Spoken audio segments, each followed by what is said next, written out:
Hi, this is Chris Chambers. I'm just making this video and a little presentation because I wanted to reach out and explain a little bit about the practice that I'm going to buy, who I am as a borrower, and why it's such a great idea, and just give you some more detail.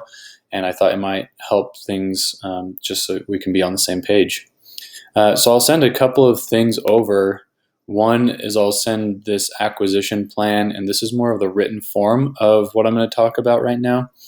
But it includes Basilgate, which is the business entity, or Ridgeview Dental, and a little more detail about it, their hours, what the space is like, the employees that are there, some background on the seller and where he's going, and a little bit on my plans moving forward and how we're going to help the team and the patients to understand everything. So I'll send that to you so you'll have it, and I'll get into some details here.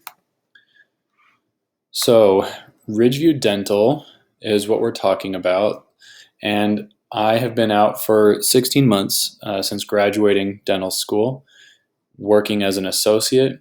And just to give you a feel for where I'm at right now, this most recent month, August, I produced $61,000 while doing my own hygiene. I'll talk about that later, but there's no hygienist where I'm currently working as an associate. The practice so far this year has collected $1.1 million, and annualized, if they stay on track, that would put them right about $1.67 million in collections this year.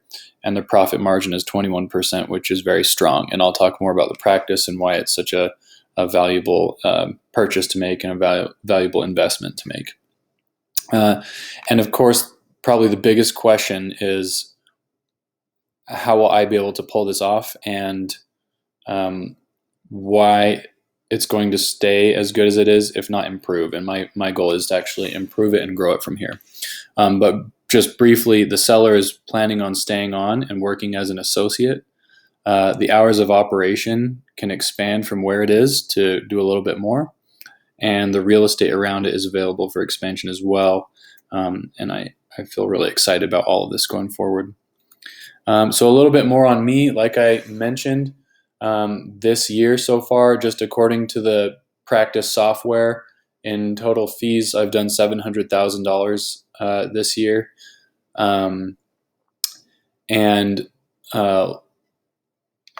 That procedure mix is mostly general dentistry and also specialty procedures. And the important note here is that I do all the procedures that the seller is doing.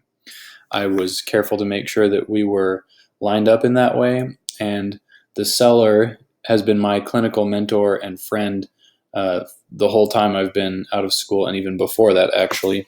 We're close family friends. And so I've patterned a lot of my workflows and how I work clinically after him so that a transition would be seamless. So I do the same things that he does, including extractions, root canals, implant placement, and I just barely started doing clear aligners like Invisalign. So all my production so far will only go up from where it is because I've just done my first clear aligner cases, and I'll be prepared to offer that treatment to all patients going forward. Something that is an opportunity by me buying this practice and working there full time, I'll immediately be able to do higher value procedures. So for the last 6 months where I've been working as an associate, there's been no hygienist, meaning that I've done over 700 cleanings myself. And the average adult checkup cleaning is $132. And just for context, an average one surface filling is $258. An average crown is $1,400. And an implant can be closer to $3,000. And of course, all of these things can be done multiple at a time. Very, very often it's multiple fillings, multiple crowns, and all that is done in a similar time frame. And so just by having hygienists and being able to do general dentistry all day with adequate patient flow, my production will go up. This practice is extremely rare. I think that it's very valuable, and I've talked to other people about this deal, and all of them ask me, why is this seller selling? This is an incredible practice. He should keep it because it's doing so well. And to break that down, I know you already know the numbers and the financials on it, so I won't spend too much time here, but I just show you how I came to my valuation of the practice. And I started with the most complete year, which is 2021, and going through the profit and loss statements and doing add backs so that we get an accurate representation of what take-home pay is for an owner dog. All these things are added back in, and it includes the associate pay, because although there is one part-time associate at this practice, there's only ever one doctor there at a time. So if I were there as the sole practitioner, the associate pay would come back as an add back if that was the plan. Same thing with equipment rental, that will not be an expense anymore, and owner dentist compensation, of course, goes in to add to the net income to be somewhere around $600,000. Based on that, this practice has a very strong financial profile. Just off of the doctor's production alone, which the standard for the industry is 30% production, the take-home would be $327,000, and that leaves $280,000 in EBITDA with a 21% practice profit margin. So what that really means is there is money to spend on marketing, there's money to spend on expanding, and when I see cash flow and patient flow be in a good, strong, healthy place, we can immediately go into expansion and do a lot more. This is another document that I'll send if you'd like it, but this is my personal valuation of the practice that goes into more detail. It talks about the type of procedure mix there are and how much in collections was taken from each one. It talks about the gross production, overhead, collections, and other numbers that matter more to me, like how robust is the hygiene population, meaning how good is the base patient, how many people are coming in regularly, and how much opportunity is in the practice still. And so I break all that down. The valuation to get to the listing price of $1.2 million is based off of a multiple of EBITDA, which is a little over 4, and that is also industry standard, and I feel really good about. In fact, I feel this practice could easily be valued higher based on how it's currently doing in 2022, and so I feel like this is a good time to buy in at $1.2 million. I break everything down here, costs and overhead, which total overhead is 55%, and the practice had almost 2,000 active patients last year, 37 new patients per month, and is doing really well. So anyway, I can send that if you'd like to see those numbers a little more carefully. Historically, this practice has done super well, and it's on a good trajectory. From 2019, 20, 21, and now in 2022, it's on track to do really well, almost 1.6 million, or a little over that is what it's on track for. And this is a breakdown of 2022's year-to-date collections, which you can see over here on this side.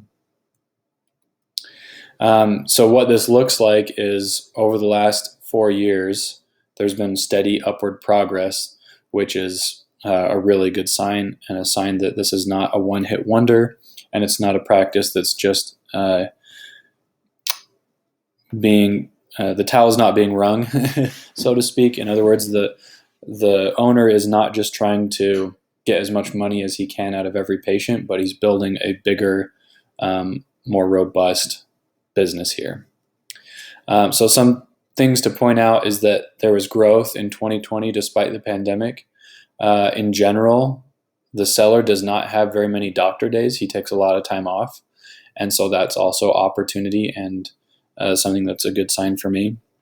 And the hours of operation are very limited, usually just 7 to 4, not even a full day on Thursday, and there have not been any hours on Friday until recently. Now there's a half day, but all of that is opportunity. Questions that you might have, and that I certainly have, is what is the quality of the patient base? Are they being overtreated? Is he putting a crown on every patient that comes through the door, and that's how he does such incredible numbers. Because certainly I don't want to be in a position where I feel like I need to be dishonest just to maintain production. And what does it mean that there's 2,000 active patients and 37 new patients per month? What I've found as I've looked into the practice financially, as well as being there personally, is that this patient base is not being overtreated at all. The percentage of hygiene ratio in 2021 is 19%, which is strong. If the seller would refer out specialty procedures instead of doing them himself, this would be even stronger. But it shows that in proportion to normal and expected hygienist work, the seller is still doing a proportional amount of dentistry. So this patient base is not being overtreated. Another interesting point and a reason that hygiene could be doing even more is that they're currently completely booked out. I'm going to talk about that more, but they're booked out 3 and even 4 months just to get a new patient in. Another opportunity is that 2% was spent on advertising, and that's basically just maintaining their website and maybe a little bit of SEO, but almost no marketing campaign at all, no real effort, not a ton of money is being put into that, which is something that I can easily allocate money towards and start to grow the practice. So expanding hygiene, expanding hours, and expanding marketing are all opportunities for growth. Like I said, hygiene has been booked out 3 to 4 months, and I just got a couple of screenshots to show you that. This date, May 27th, is when I pulled data for this, when I started looking at these numbers. And back on May 27th, I looked ahead 3 months to August 17th just to see what it looks like for a hygienist. And sometimes there's 3 hygienists, sometimes there's 2. But on certain days, and really on almost every day, there is a completely full schedule. And this is almost 3 months away still. So it gets completely filled in and difficult to see. And I've got a couple of different days so that it doesn't feel like I'm cherry picking too much. Here's another one. I pulled the data in May and August 9th, looking almost 3 months out, almost completely full. If a new patient wanted to see Shelly, they would say, well, in 3 months, you can only come if you can come at one certain time. So very, very difficult to get in. Another screenshot here. This is August 30th. And this is even getting to 4 months out now. I pulled the data on the same day, and in September 14th, this is what it's looking like, and September 15th. So really, really full. And the bottom line is, at this point, the practice is now having to tell new patients that they're going to have to wait 6 weeks, 8 weeks, 12 weeks to get in. And some patients are just saying, okay, I'll have to find another dentist. So there's truly so many people coming here with no marketing at all that they can't fit them all. So it's just really ready to grow. There's nothing stopping it from growing besides just opening the hours. So I'll talk more about the opportunities. This is another big piece of what my plans are for the practice, and something that I would like to do soon, but I'm going to start by just acquiring it first, and then I'll work on expansion once I know cash flow and patient flow is truly stabilized after the transition. But the current space is almost 1,500 square feet, and the landlord here has given me an LOI to sign for a new space that is double the square footage right next door. And so that gives a great opportunity to open up the whole practice and to help to help grow it without having to move across town or do a whole new build construction. I'm working with Car Realty as lease negotiators, and they're helping me navigate how to get favorable terms for that. But this current lease is up next summer of 2023. And I'm hopeful that the new space may still be available because there are some seasonal occupants there that might be able to move even 12 months from now. So that's kind of what I have on the horizon. And what I've done to prepare for that is I've taken sort of an industry top course on how to do a startup and a build out for a practice. Obviously, this is an expansion, not a startup, but it helps with all that information. And so I just wanted to highlight what those numbers are like and what I'm expecting. Construction used to be cheaper. Since COVID, it's gotten more expensive. And I've taken that all into consideration, that the new space would be 3,000 square feet. We could comfortably fit 9 operatories in that space, which would more than double its current chair capacity. And I believe that on the high end of things, that could cost $600,000. Obviously, I already would acquire half of the equipment with this practice purchase, and there's more equipment that the seller has available as well that I could get at lower cost. And then some of that would be working capital, and I'm negotiating with the landlord to be able to get at least $60 per square foot in tenant improvements. And I'm planning on just needing $500,000 of financing in order to make this expansion happen, and could easily double the revenue of the practice. Another opportunity or highlight of this deal I want to point out is that there's going to be stability through the transition. I have been shadowing at this practice since I've been in dental school, and I've gone to team events and activities with the team here. The leadership retreat I was a part of because I'm an associate at another practice in this same company. So they know me well. I've actually done a few days at the practice filling in for a sick doctor and bringing some of my own implant patients over to utilize the technology they have there.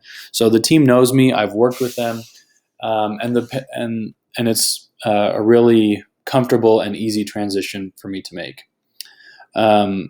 With the seller wanting to stay on, his plan and my plan is to have him stay on 2 days per week.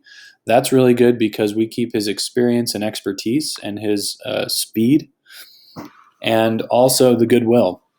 Patients can ask him questions if they want to. We can tell everyone that nothing has changed. We've just brought in me, and it's a very easy and comfortable change to make, especially with a practice that has such a good reputation. The other big opportunity is obviously to expand hours. So instead of closing at 4 p.m. every day, we could stay open till 7 p.m. 4 days a week, and then 5 p.m. on Fridays. And that alone gives us a lot more room for 2 doctors to operate side by side, and to be able to fit a lot more until the expansion is done. In order for the expansion and just for expanded hours to happen, I recognize that we're going to need new team members. And already the office manager from my associate job wants to follow me here. So we've already made plans that she will join me here at this new practice after I've acquired it. And she's already started working here at the new practice at Ridgeview. 2 days a week to get integrated, and so she's already come over to stick with me and will be a huge asset to us over there.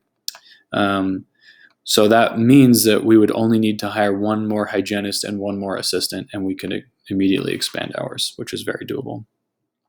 The amazing part about Ridgeview is that there has been no marketing, and so a lot of their success in attracting people has come through just quality and Google reviews.